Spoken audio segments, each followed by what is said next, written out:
we inform. Religious freedom is about people of faith being able to live out their faith, live out their convictions, no matter where they are. We equip. Sacred honor is the courage to speak truth, to live out your free speech. We also rejoice in our sufferings because we know that suffering produces perseverance, perseverance, character, and character, hope. This is At the Core on American Family Radio.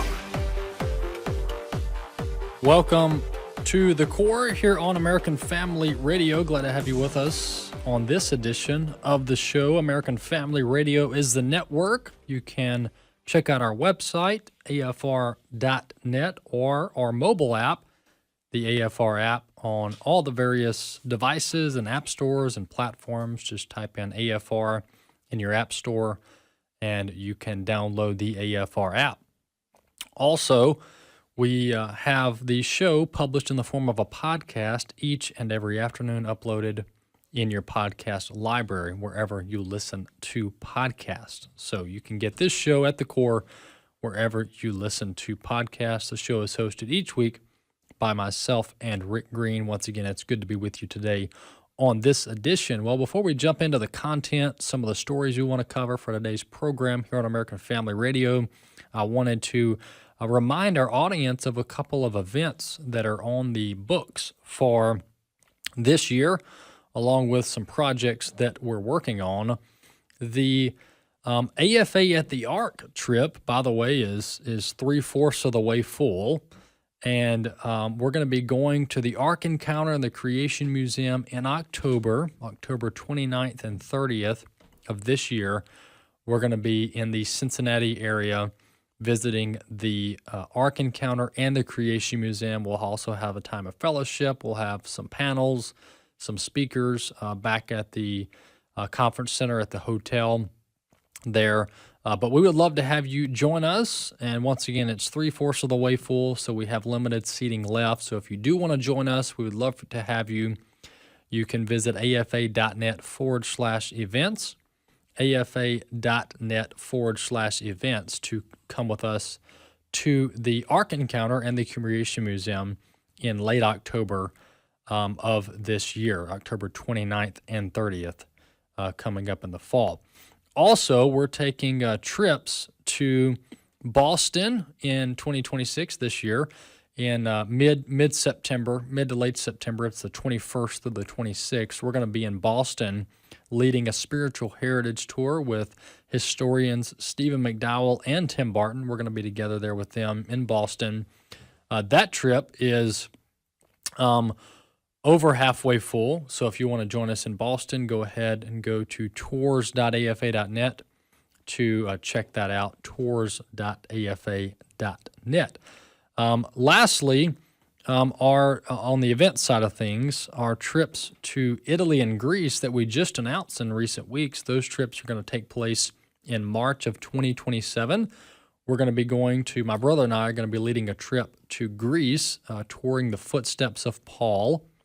And then the week after that, my parents are going to be taking a group to Italy to look at all of the history in Italy and the places where the Christian sites that are not only part of Scripture, but also part of the early church and Christian history and heritage there in Italy. So we're looking forward to that as well. Those trips are back-to-back in March of 2027. So if you're interested in that, go over to tours.afa.net. You can look at the dates, the itinerary, the pricing, everything. We've even got an entire FAQ section for those who are maybe new to traveling or at least new to these trips. You can read all the information and the frequently asked questions there at tours.afa.net. And then lastly, as far as the announcements go, June, we are focusing here at American Family Radio on our 10 Commandments project, our 10 Commandments challenge. This is all the information is over at afr.net, but this 10 Commandments speech challenge we have each year during the summer, it is for ages 7 to 17, and they are invited to write and present via audio and video a 3 to 5 minute speech on the topic, why are the 10 Commandments important. And so all of this information is over at afr.net, and we will obviously pick a winner at the end of this challenge in June. And so go over to afr.net. If you have a young person in your home or in your vicinity that is age 7 to 17 and wants to participate in this 10 Commandments speech challenge, you can go over to afr.net to find out more information.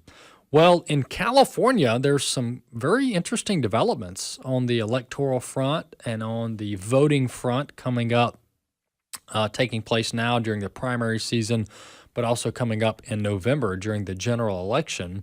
Just to give you a little bit of backgrounder here, the governor's race in California is basically there's three top candidates left in the election, or at least these are the top candidates as far as polling goes. Steve Hilton is, according to the latest polling information, is actually the Republican candidate. He's actually leading in this California governor's race. Steve Hilton, of course, if you've watched Fox News, you've seen Steve Hilton on there. He's the Republican. He's leading with about 27 to 28% of the voters, according to polling. Xavier Becerra, the Democrat, one of the Democrats, he's getting about 25 to 26% of the vote. Becerra was the former California Attorney General. Also, he was head of HHS under President Biden. And then lastly, the kind of the third ranking candidate in this election is Tom Steyer, Democrat. He's polling about 19 to 20%. He ran for president in 2020, obviously didn't get much traction. But nonetheless, those are the top three candidates. But just to see a Republican in California, and once again, Steve Hilton, the Republican, may not win, may not get close to winning. I don't know. We'll just have to see. But the fact that he's leading in this election right now with these top three candidates is quite interesting. And then when you look at Los Angeles mayor race, once again, in California as well, this race is very, very interesting. A lot of the media is following it. Karen Bass there is the incumbent mayor. She's an unmitigated disaster, of course, hardcore left-wing Democrat. And Karen Bass is leading the polling with about 35% of the vote, according to polling. But then Spencer Pratt, this guy is a reality TV star. He's the Republican candidate, and he is campaigning hard against Karen Bass and her failed leadership on topics like homelessness, crime, and this wildfire recovery that has been completely botched by Karen Bass and the leadership in LA and California. There's hundreds of homes, including Spencer Pratt's home, this Republican candidate, that have yet to be rebuilt in the Los Angeles area from the wildfires that were well over a year ago. And so you have a viable Republican candidate in both the LA mayor's race and the California governor's race there. So what this is indicative of, and once again, I don't know if these candidates will win at the end of the day in November. I'm not even sure if they'll get close to winning, relatively speaking. But the fact of the matter is, and this is undeniable, and that is there's a large segment of the American populace, I would say a majority of the American populace that are at least showing up to vote, that are dissatisfied with traditional Democrat leadership. They are dissatisfied with Democrat mayors, Democrat governors, and they're just frustrated with the failed leadership. And this is when you look at the Democrats' record over the last, let's just look at recent history. And when I say recent, I'm talking 50 to 70 years. I'm not trying to go back too early, to the early 1900s. But let's just look at the 50 to 70 year time frame. because that's the history that I'm most familiar with when it comes to failed Democrat leadership. And you look at the cities where Democrats have absolutely dominated leadership positions: Detroit, Chicago, New York City, with the exception of Giuliani, Los Angeles, San Francisco. These are Denver, Colorado. These are deep blue Democrat strongholds and have been for decades. Some of them have been for a century. Deep blue Democrat strongholds. And the Democrats have failed these cities. And that's not just a political talking point brought to you by conservatives or the Republican Party. It's in the data. When you look at the research and look at the data when it comes to crime, when it comes to economics, whether it's unemployment, high taxes, infrastructure, business development, education, test scores, all of these top categories where you look at a municipality, you look at a city, a county, even a state, and you gauge, like, are these folks doing well? Are they not doing well? What's the trend line?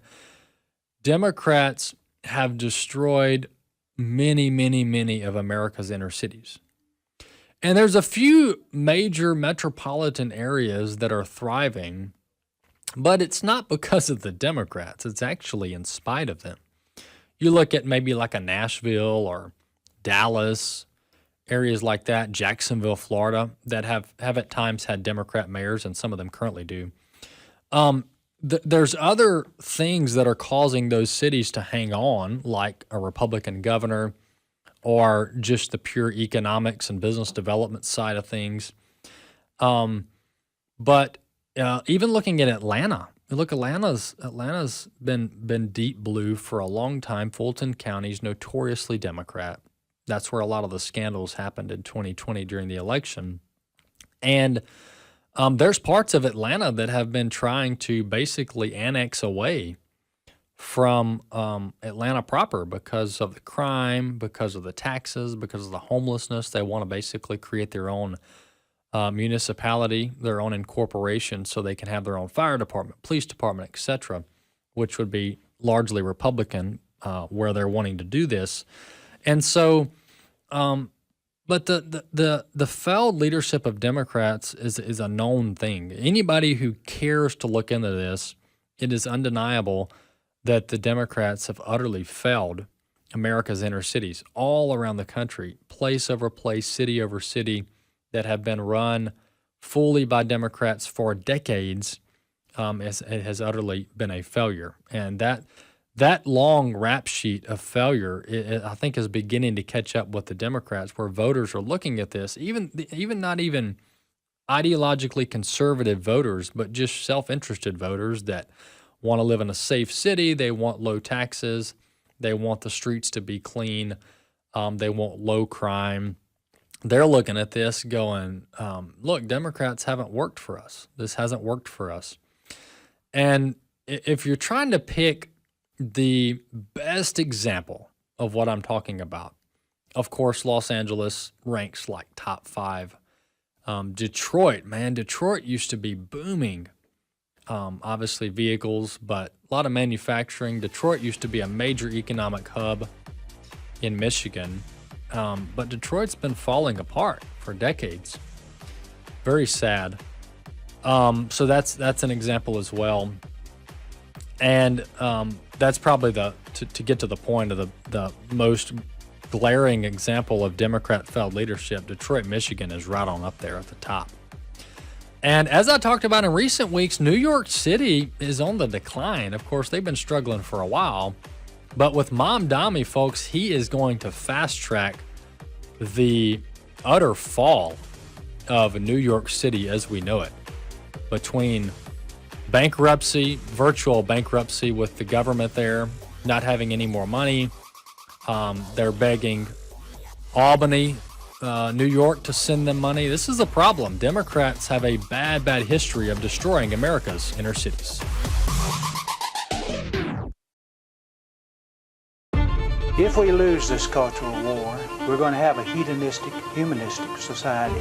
Discover the story of the culture warrior Don Wildmon and how he went head-to-head with Hollywood, Playboy, the homosexual agenda, and the Disney empire. The movement Don started continues today as AFA fights the attack against truth and righteousness. Watch Culture Warrior and join the fight. Visit culturewarrior.movie. At the Core podcasts are available at afr.net. Now, back to At the Core on American Family Radio. Welcome back to this second segment of today's edition of At the Core here on American Family Radio. I'm Walker Wildmon. Glad to be with you today on the program. We do have the video up on all the major social platforms, on the American Family Radio handles, on all the major social platforms, and on our own stream platform, our own video platform, stream.afa.net, stream.afa.net. You can create a free account there and watch each day's program here on American Family Radio. Well, to continue our discussion about Democrats' failed leadership in America's inner cities, the voter registration for the Democrats this election cycle in places like Los Angeles County is just not looking good here. And there's a report here that I have on the drop in voter registrations for the Democrats, this virtual stagnation for Democrat voter registrations in places like Los Angeles County. So let's listen to this brief 30-second Fox News report on the LA voter registrations for this election cycle. Here's what we do know. LA voter registration numbers are only moving in one direction, and it isn't towards Democrats. GOP registration's up 14% since 2022. Dems, less than 0.5%. Even Beverly Hills, the young voters who were supposed to be a lock, they're swinging to Republicans by double digits. Pratt's slashing message has landed everywhere, even in Hollywood. Half the city's ash, the other half's naked in the street. There you have it. That's a Jesse Waters clip on these LA County registration reports. Just to give you these numbers that he's talking about here, he gave you kind of the percentages, but let me give you the hard numbers, the actual numbers.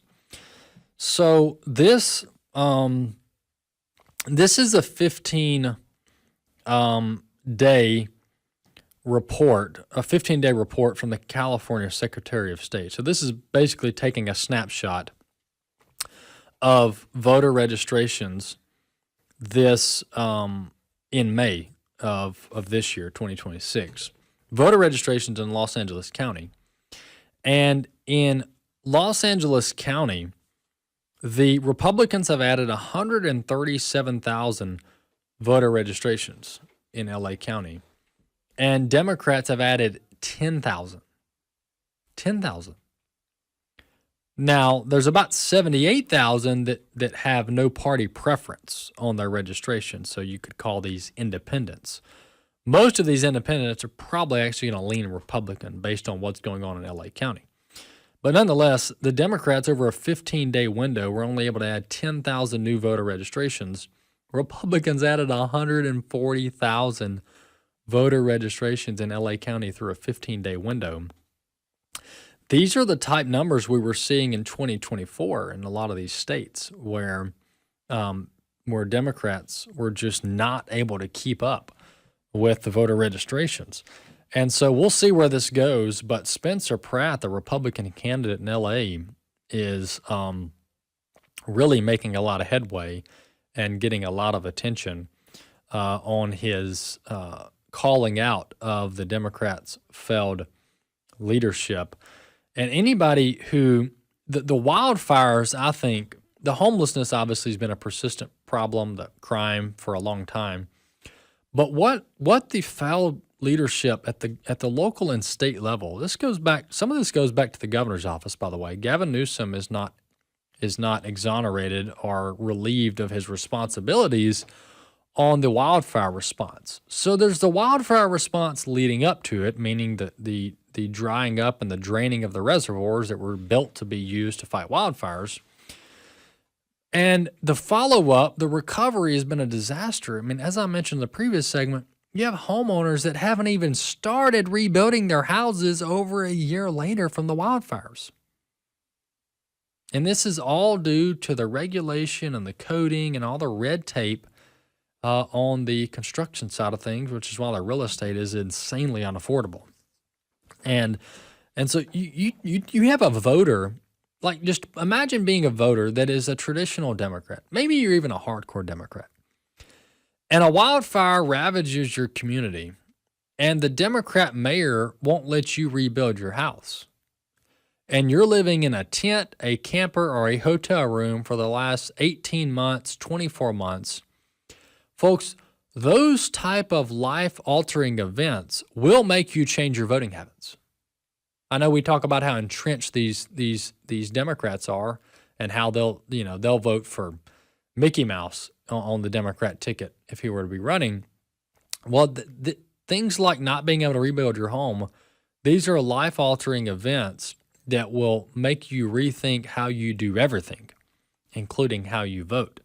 And that's probably a lot of what's happening there in Los Angeles County to explain this trend line of voter registrations favoring the Republican Party. Speaking of Democrats' failed leadership, the District of Columbia has been run by Democrat mayoral candidates, Democrat mayors for a long time as well. That's another city I failed to mention. And a lot of these national sites, these national parks, these monuments, these fountains, these once again parks, have been let run down by both the federal government and the local government in Washington, D.C., to such an extent that there were dozens of water fountains or water features in D.C. proper that the local and federal government just let go to the wayside and let the fountains, they just shut them off. The water became stagnant. It basically became an eyesore. And then you had the mobs of 2020 and the Hamas sympathizing mobs over the last year or two that just did their graffiti and they just destroyed the property. Then you had the homeless encampments. But all in all, you had these parts of Washington, D.C. that were built and originally designed to be beautiful sites, beautiful parks for the public and for visitors coming into D.C.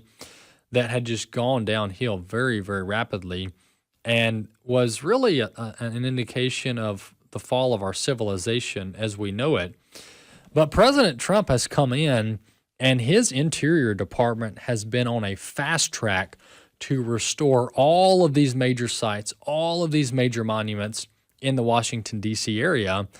And Secretary Burgum, the Secretary of the Interior, was on recently on CNN talking about the restoration of these sites. And the CNN host tried to get him to explain and defend himself on the restoration of these projects.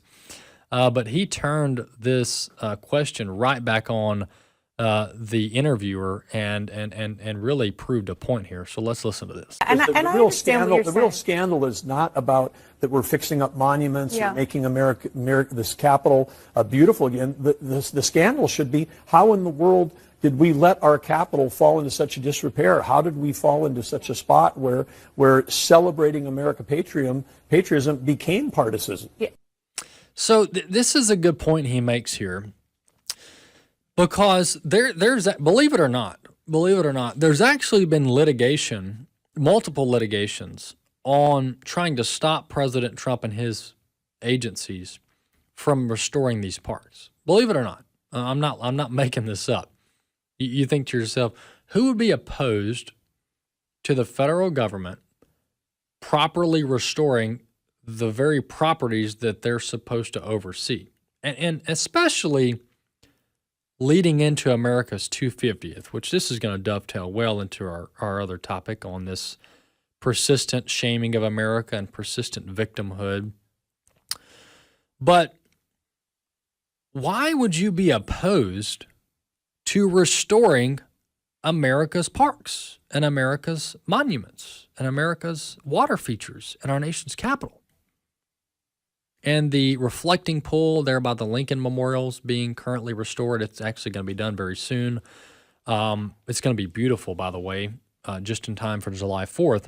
But the Secretary of the Interior is making a valid point in that, number one, how did these monuments and parks get so dilapidated to begin with?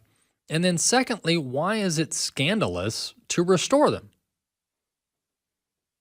And what this gets it down to is, and I want to go much deeper than just failed leadership, because I can just sit here and say, oh, it was the Democrats and it's failed leadership. Okay, yeah, we pretty much agree on that. What I want to connect this to is something much deeper. And that is the downfall of a civilization, but more importantly, the spiritual decline of a nation. And one thing you may not be taught, one thing you may not have heard before, but the good things about America were brought to you by Christianity. The good things about America were brought to you from Christians who wanted the best for their community, for their neighbors, for their loved ones, for their church members, for their nation.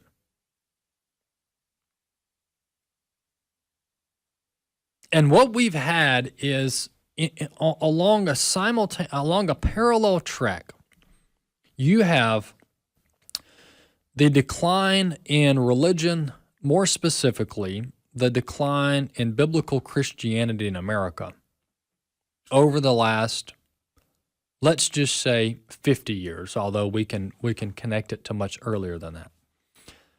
But over the last several decades, you've had this persistent decline in biblical Christianity and a biblical view and a biblical understanding of man and sin and the world. And you've also had this illiteracy in not just the scripture, but also America's founding, the Bill of Rights. Why are we here? Why did our founders, what were they motivated by? All of this is kind of a culmination of the decline of America that we've been witnessing over the last several decades that we've at AFA have been explicitly fighting against and to reverse. And along that same track, what seemingly is unrelated, and that is the failed stewardship of America's land, the failed stewardship of America's monuments and America's parks, and in this instance, America's fountains in Washington, D.C., I want to help us understand that this is all related, all right? Because a biblical view of the world is one of stewardship and one of proper stewardship of all that God has entrusted to us as people that are created in His image. And when you reject a biblical worldview, along with it, and by the way, when you reject a biblical worldview, you're rejecting the authority of God, you're rejecting God Himself and all of His standards that He has set forth for mankind. And when you do that, inevitably, one of the areas that is also neglected is the topic of stewardship and the topic of excellence and the topic of order and proper care for God's creation and all that He has given mankind to steward. And thus we have the dilapidation of America's sites, America's monuments, and America's property in broad. And so when we're talking about, failed Democrat leadership, or we're talking about Detroit in shambles, over the last 70 years, and you've got New York City going bankrupt, folks, this is much deeper. Ultimately, it is much deeper than just which political party is running the show, or whether the mayor is a Democrat or Republican. All of this downfall of America's civilization, which ultimately is what it is, the downfall of Western civilization is all linked back to the decline in biblical Christianity in the West. And this is why we talk about, when we talk about how, without Christianity, you don't have America. Folks, that is not an exaggeration. And that is not a statement that is applicable to only parts of America. Folks, everything good about America, whether it be the Bill of Rights, whether it be religious freedom, whether it be economic prosperity, freedom of association, private property, all of these things that are seemingly just maybe political things, are related to just a couple good ideas that some people had back in the 1700s. No. All that is good about America and all that has been good about America over the last 250 years is, I would almost guarantee you, in some way rooted in biblical Christianity and the worldview, the biblical worldview, that we are to be stewards of God's creation and we are to participate and foster an environment of human flourishing on this earth. And the monuments were built, were designed so that future Americans could look at them and remember our history, remember the stories, remember where we've come from, what we've been through, the lessons we've learned, how we've improved. And our leadership, through their rejection of God, through their rejection of biblical Christianity and proper stewardship of that which God has entrusted us, has allowed our parks, our monuments, our institutions, all to be neglected. And so when you see the restoration of America's parks, the restoration of these fountains in Washington, D.C., I just want you to understand that the way we got there was much deeper than just a bad mayor or a bad president. This was about much more than that.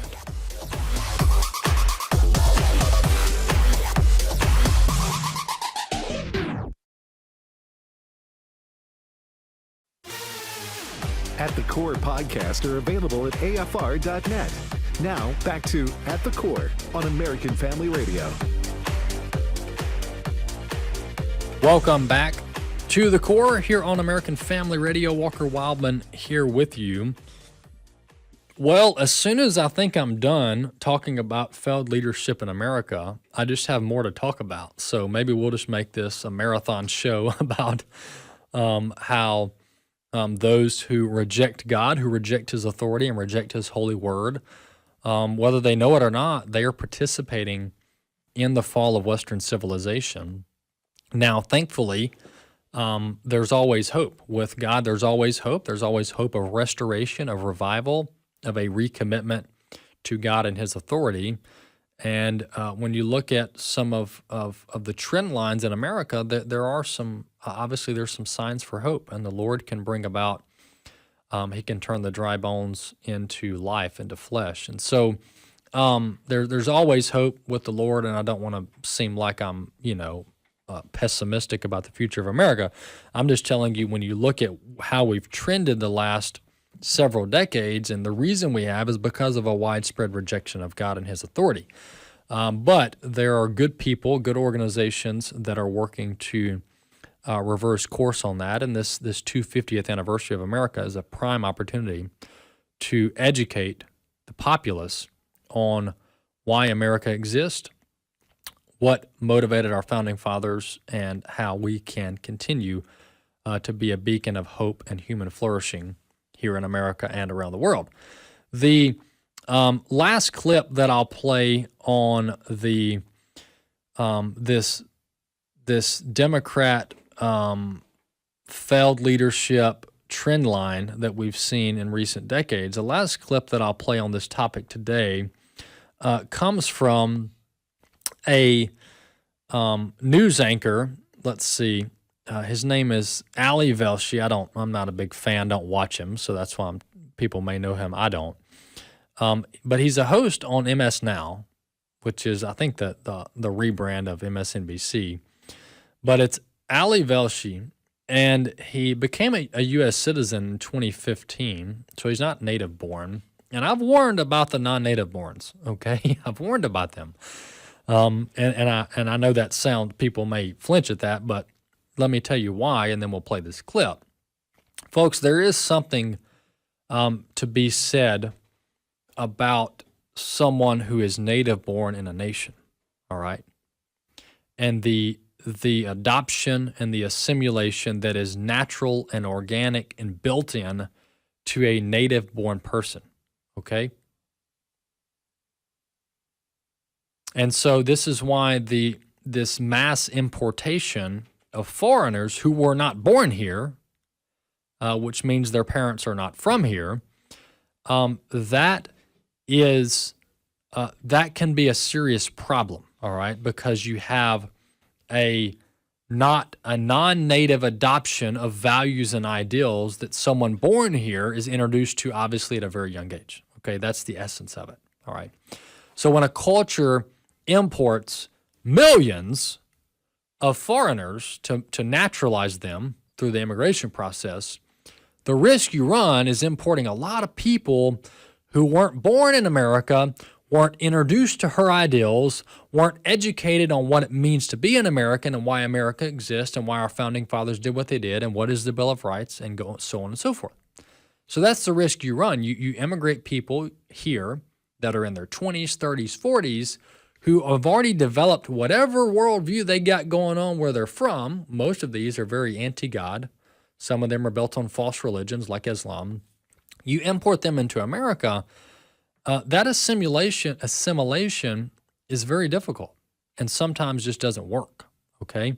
This is how you get deep Muslim strongholds in places like Minnesota where you've got these large Somali populations and these large Muslim populations that just don't relate to, sympathize, or believe in biblical Christianity and the reasons and the way and the values that built America. So that's my brief rabbit trail on this non-natural immigration and citizenship that we have currently going on by the millions, by the way.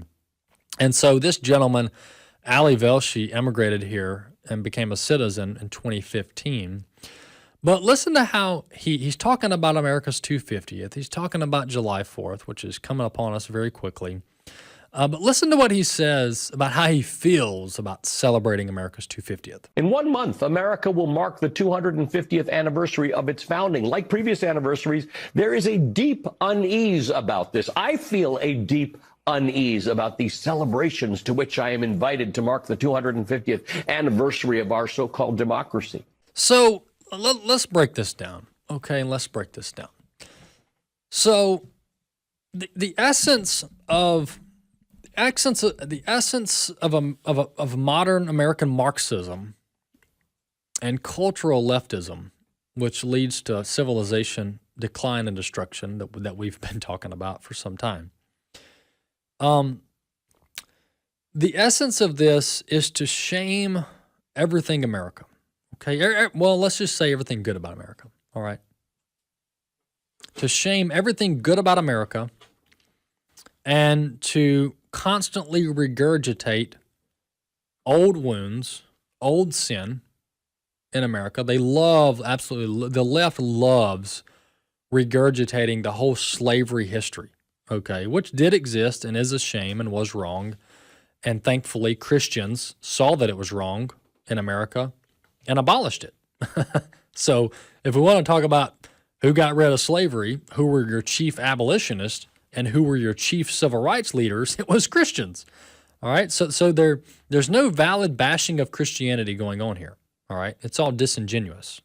Nonetheless, the reason that this is spotted as fraudulent, this shame in America, this quote unease about celebrating America, and it sounds so virtuous and humble when you listen to it just on the fly.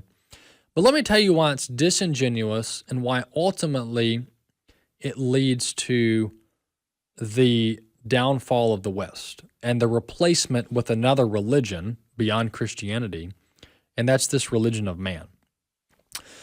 These leftists have no problem being prideful, okay? So this isn't the party and the ideology of just mass humility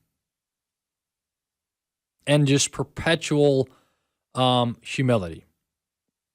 This is the party of selfishness, of me, and the party of pride and the ideology of self. From this LGBTQ garbage that they've been pushing on us for so long,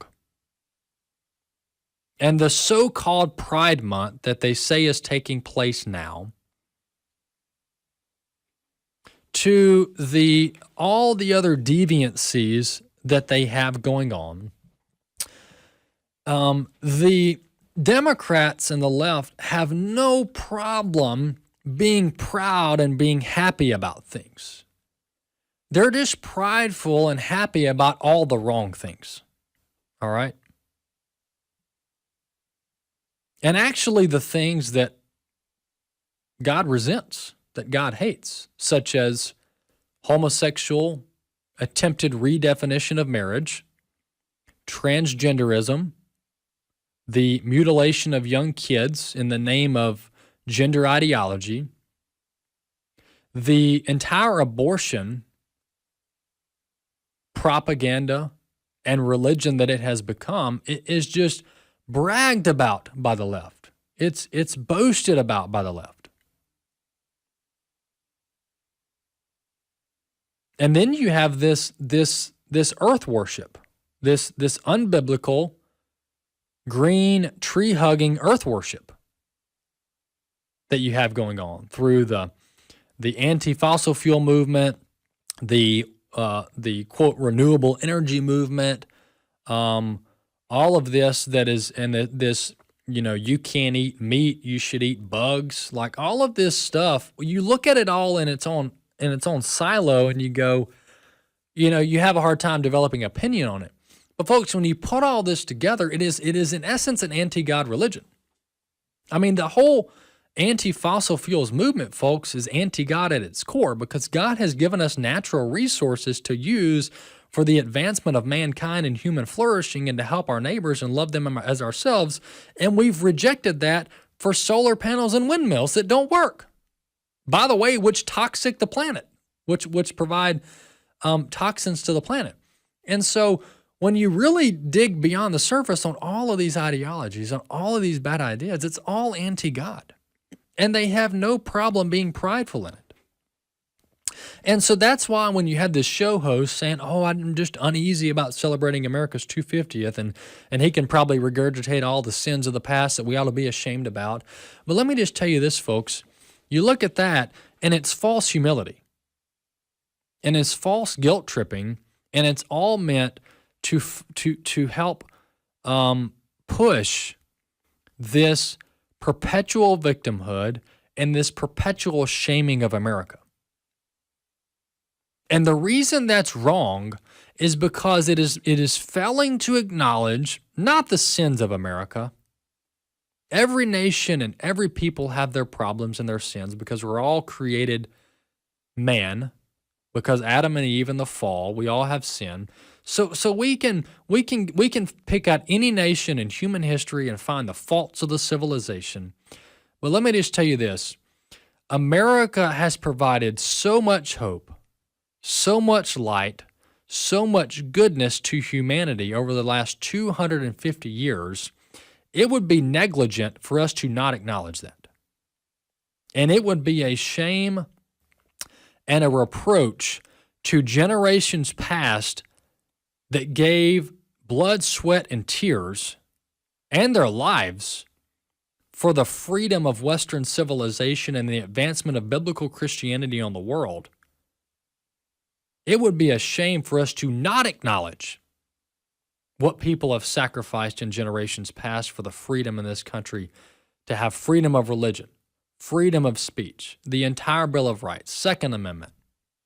All of this that is aimed at protecting individual rights and advancing individual liberty, all so that our civilization can honor God and propagate the gospel of Jesus Christ throughout this world, this nation, and all around the world, which, by the way, go read the original charters of the majority of America's early colonies pre-Declaration of Independence, and you have the propagation of the gospel of Jesus Christ as a primary motive, as a primary driver for these colonies. And so this is what we're here for.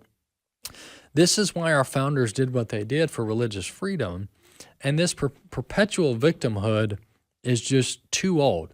They've been playing this trick too long, and Americans ought to quit falling for it. And it's especially shameful for America's 250th. It's especially shameful for America's 250th that people in this country cannot put some differences aside to celebrate America's 250th and talk about the good that America has brought to the world over the last 250 years. Speaking of good brought to the world and good brought to America, there's this movement led by Republicans to lower taxes, and not only at the federal level, but also at the state level. And Governor DeSantis was actually talking recently about this ballot measure that's on the ballot this November to begin to phase out property taxes in the state of Florida. This is a very positive freedom development. Let's listen to clip one. Homeowners need relief. And so it's my view that if you are a Florida resident and you have a homestead, we want that to be tax-free. And so that's our vision. That represents about 30% of the overall property tax revenue, because they still tax investment property, commercial property. And so this ballot measure will do an opening salvo of raising it, the exemption to $250, adjusted for inflation, so they can't play games. That will be 60% of Florida homesteaders tax-free. Then as they raise it, the legislature will be able to raise that and have a process to do that. Once you get to 500,000 limit, that's 92% of homeowners, and then on it goes from there. But if we don't give homeowners relief, Maria, by 2032, they're going to be taking in $83 billion. So that would mean $32 billion in 2019. 13 years later, it goes to $83 billion. That is not sustainable. And so this is really a historic opportunity to have more money in people's pockets and to actually have their home be their private property that the government just can't use as a piggy bank. Folks, elimination of property taxes is biblical because private property is a biblical concept brought to you by Scripture and God Himself. And so property taxes are antithetical to private property, and they need to be eliminated. And they're a burden for property owners all around this country. And it gives a government an open door into your property and to seize it at its will if you don't comply with their demands. And so this is a good development in Florida, and I hope we'll see this trend in other states. I would love to have my property taxes reduced or eliminated. We'll see you next time.